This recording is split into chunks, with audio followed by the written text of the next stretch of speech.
이렇게 고린도전서 11장에 기록된 말씀을 통해서 또 하나님께서 주시는 은혜를 우리가 함께 나누기를 원합니다.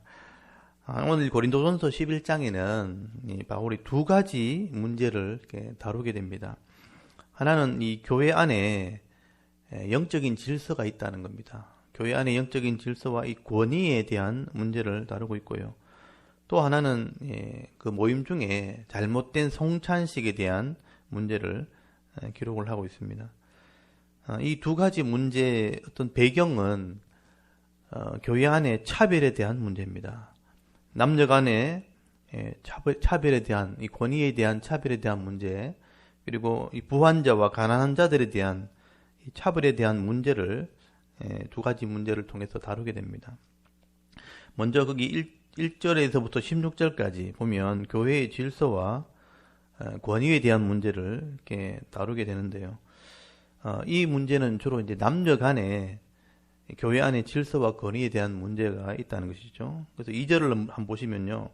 너희가 모든 일에 나를 기억하고 또 내가 너희에게 전하여 준 대로 그 전통을 너희가 지킴으로 너희를 칭찬하노라. 이렇게 시작을 합니다. 이 내가 너희에게 전해준 전통이라고 되어 있는데 이 전통이 이 교회의 질서에 대한 전통입니다. 이거는 뭐 구원에 대한 진리는 아니지만 3절에서 이렇게 설명을 되어 있죠. 교회의 질서와 권위에 대한 전통이 있는데 이걸 잘 지키고 있다는 얘기를 들었다는 얘기입니다. 3절을 보시면요. 그러나 나는 너희가 알기를 원하노니 각 남자의 머리는 그리스도요 또 여자의 머리는 남자요 그리스도의 머리는 하나님이시라. 질서를 얘기하고 있죠. 이 창조의 질서의 원리를 따라서 교회 안에는 이런 권위가 있다는 것입니다. 하나님의 권위 아래는 그리스도가 있고요. 그리스도의 권위 아래 남자가 있고 남자의 권위 아래 여자가 있다는 것이죠. 이것은 교회를 세울 때 눈에 보이지 않는 권위 또는 질서에 대한 얘기입니다.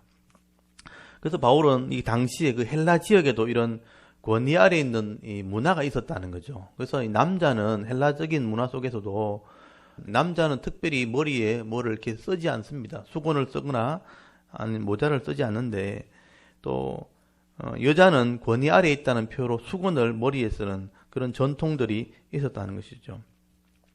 그래서 이제 교회 안에서도 남자나 여자는 이런 권위 아래에 있는 표를 두게 되었다는 것이죠. 남자들은 머리에 아무것도 두지 않는 것이 표고 여자는 머리에 수건을 써므로 권위 아래에 있다는 표를 하게 되었다는 것이죠.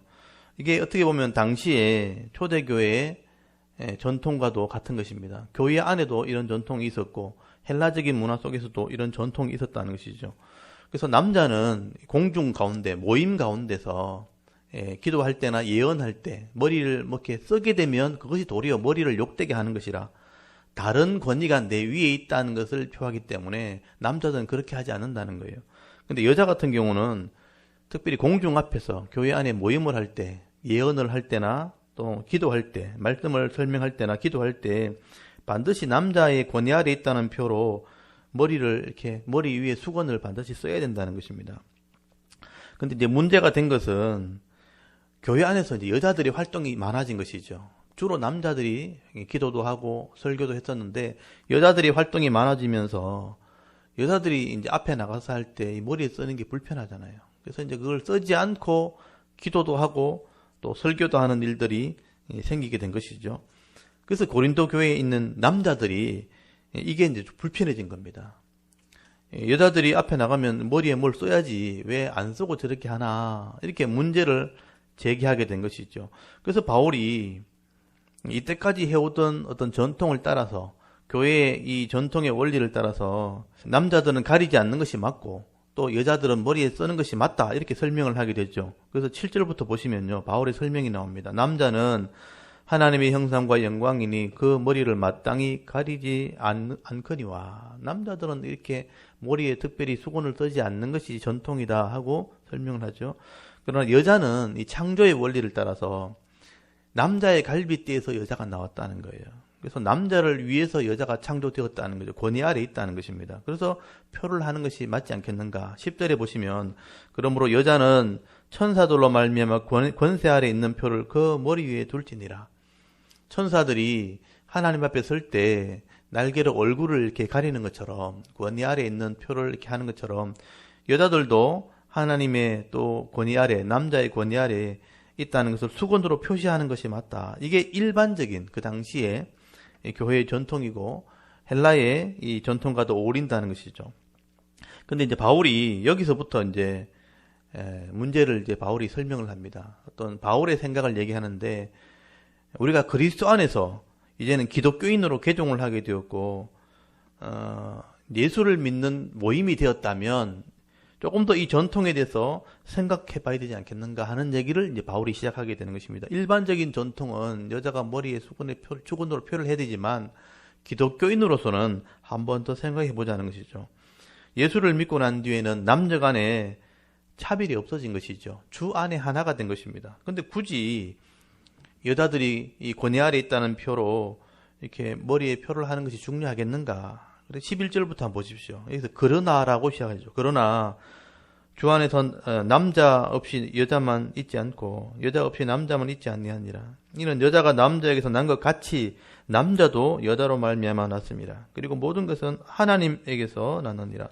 너희는 스스로 판단해봐라. 판단해라. 한번 생각해봐라 이 말이죠. 이 성경의 원리를 따라서 봐도 조금 더 자세히 보면 여자가 남자에게서 나온 건 맞지만 따지고 보면 남자도 여자에게서 나온 거 아니겠는가.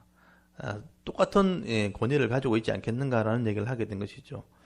그래서 이 남자나 여자나 다 하나님 안에 같은 지위를 가졌다는 것을 생각해 보면 굳이 여자라고 해서 머리에 수건을 쓰지 않는 것이 문화에 맞지 않겠는가. 그리고 굳이 머리에 쓰지 않으려면 긴 머리, 본성을 따라서, 여자는 본성을 따라서 머리를 기르게 되어 있거든요.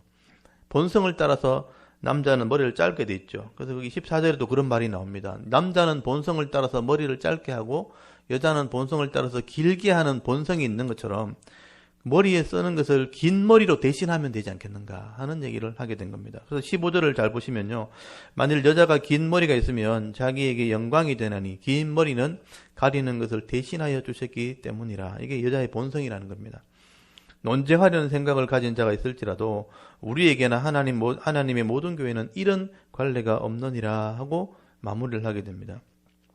교회에서는 왜 이런 문제가 생기던지 한번 생각해봐라. 5절에서 아까 말했던 것처럼 여자들이 교회 활동을 이렇게 많이 하게 되면서부터 공중 앞에 서는 일이 많이 생긴 겁니다. 그래서 이제 남자들이 주로 설교와 기도를 했었는데 여자들도 기도하고 말씀을 풀어주는 이런 설교 사역을 하게 되면서 이런 권위의 문제가 나오게 된 것이죠. 그래서 주로 남자들이 여자들이 머리에 쓰는 관례를 깨버리고 자꾸 수건을 쓰지 않고 기도나 이런 설교를 하는 걸 보면서 교회의 전통이나 창조의 원리를 핑계 삼아서 남자의 권위 아래 표를 자꾸 해라 이렇게 이제 주장을 하게 된 것이죠. 사실 우리나라도 우리 이 유교의 문화권 안에 있다 보니까 30년 전만 해도 여러분 여자들이 앞에 나가는 걸 불편해했습니다. 여자들이 강단에 올라가는 것조차도 굉장히 불편해하죠. 지금 이 합동 측에서는 지금도 마찬가지죠. 여자들이 강단에까지 올라오는 것을 굉장히 불편해하는 시각이 있는 거죠. 그래서 합동 측에서는 목사가 되는 안수를 할 때 아직까지 여자들은 목사가 될 수 없다고 교리를 만들어 놓고 있죠. 그만큼 여자들이 활동하는 것을 불편해하는 그런 전통들이 다 있다는 것입니다. 고린도 교회가 마치 그랬다는 거죠. 그래서 바울이 우리가 예수를 믿고 하나님 말씀 안에 분명한 이런 믿음과 이런 지식을 가졌다면 서로 남녀가 존중 여기고 또 서로 같이 순종하는 것이 옳지 않겠는가. 그래서 여자들이 수건에 머리를 굳이 쓰는 것보다는 긴 머리로 대신하는 것이 좋겠다. 그리고 이런 것을 가지고 논쟁할 이유는 없겠다는 거죠. 16절 끝에 보시면 논쟁하려는 자들이 있을지라도 교회에는 이런 관례가 없느니라 하면서 서로 이해할 것을 권면하게 되는 것이죠. 이런 일로 굳이 논쟁할 필요가 있겠는가 하고 마무리를 하게 되는 것입니다. 그래서 이제 쉽게 우리식으로 표현하면 여자들이 너무 설친다 이런 표현을 한 것이죠. 그래서 억지로라도 머리에 써라 이렇게 주장할 수 있죠. 근데 여자 쪽에서 머리에 억지로 쓰면서 속으로 계속 불평을 가지고 있다면 그건 별로 의미가 없는 것이잖아요. 억지로 전통을 지키게 하는 것은 옳지 않다. 그래서 억지로 질서를 지켜서 수건을 쓰면서 하는 것보다는 서로 믿음으로 존중해 여기는 것이 더 좋다는 것입니다. 말씀 안에서 서로 존중이 이기고 서로 순종하는 모습을 가지는 것이 더 성숙한 것이죠. 이거는 신앙의 성숙에 대한 문제라는 것입니다. 그래서 교회 안에서 서로를 존중이 이기고 서로를 인정하는 마음이 중요하다. 그래서 배려하고 순종하는 마음이 있다면 이런 권위에 대한 문제로 논쟁할 필요는 없겠다 하는 얘기를 하게 된 것이죠. 그러므로 오늘 이 말씀을 깊이 묵상하시면서 남녀 간에 서로 권위의 문제 가지고 우리도 서로 불편함을 가지고 있지 않는지 한번 돌아보셔야 되는 것입니다. 다 하나님 은혜로 구원받았고 각자 우리에게 재능이 있고 은사가 있고 내게 가진 것이 하나님 사역하는 섬김의 모습이 다 있다면 서로가 존중 여기는 게 맞죠. 그래서 서로 존중 여기면서 함께 질서를 세우고 권위를 세워나간다면 우리가 함께 아름다운 공동체를 만들어갈 수 있는 것입니다. 그래서 서로 존중 여기면서 하나님이 주시는 은사를 따라서 서로 섬길 때에 함께 하나님을 기쁘게 섬길 수 있는 우리 교회 공동체 성도들이 될 수 있기를 간절히 소원합니다. 그리고 17절부터 두 번째 문제가 나오죠. 잘못된 성찬식에 대한 문제입니다. 거기 17절에 보시면 내가 명하는 이 일에 너희가 칭찬하지 아니하나니 이는 너희의 모임이 유익이 못되고 도리어 해로움이라. 교회 공동체 모임 속에 성찬식을 늘 행하는데 초대교회는요 매일 성찬식을 했습니다.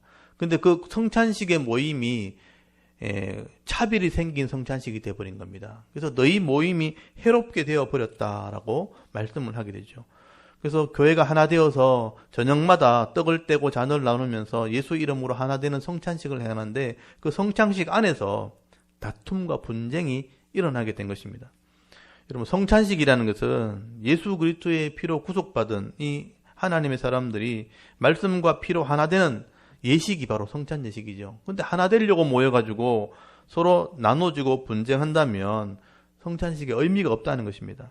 그래서 바울이 이 성찬식의 의미를 설명하게 되는 것입니다. 그리고 이런 성찬식의 의미를 모르고 떡을 먹고 잔을 마신다면 자기 죄를 먹고 마시는 것이다 하고 설명을 하게 되는 것이죠. 여러분 21절 한번 보십시오. 이는 먹을 때에 각각 자기의 만찬을 먼저 갖다 먹으므로 어떤 사람은 시장하고 어떤 사람은 취함이라.